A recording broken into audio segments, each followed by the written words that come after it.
முருகனை ஏன் வணங்கணும், முருகன்னா யார் அப்படின்னு சொன்னால் அது பேர் என்ன? முருகாற்றுப்படை. எழுதுந்து யாருன்னா நக்கீரர். முருகாற்றுப்படை எழுதுந்து யார்? நக்கீரர். முருகாற்றுப்படை பற்றி என்னால் சொல்ல முடியுமானா, நான் புக்கு கூட எழுதுனேன்னு நினைக்கிறேன். அந்த விளக்கெல்லாம் கூட கொஞ்சம் எழுதுனேன், பார்க்கலாம், வருங்காலங்களில் அது புக்காக கூட போடலாம். அப்போ நக்கீரர் என்ன பண்ணுறாரு, முருகன்னா என்ன, அதை எப்படி ஆற்றுப்பத்து, முருகன்னா அழகுன்றார் அவர். முருகன்னா உங்கள் வீட்டில் அழகான இடம் எதுன்னு பாருங்கன்றார். உங்கள் உடம்புல உங்கள் வீட்டில் எது அழகான இடம், எது தன்னைத்தானே சுத்தம் பற்றிக்கும், எது குருவாக இருந்து உனக்கு வழிகாட்டுது.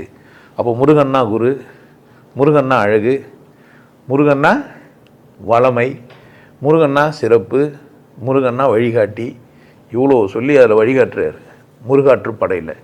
இப்போ முருகாற்றுப்படையை பட்சம் என்ன பண்ணிக்கிறான் அப்படின்னு கேட்டிங்கன்னா, அவன் காவடி எடுத்துன்னு போன்ட்டான். காவடின்னா என்ன? காவடினா என்ன? 2 பக்கம் மயில் தொகையை வச்சுட்டு என்ன பண்ணுங்கண்ணா, தூக்கின்னு போகணும். காவடினா என்ன? 2 பக்கம். அப்போது காவடினா என்னன்னு தெரியணும் முருகாற்றுப்படையை.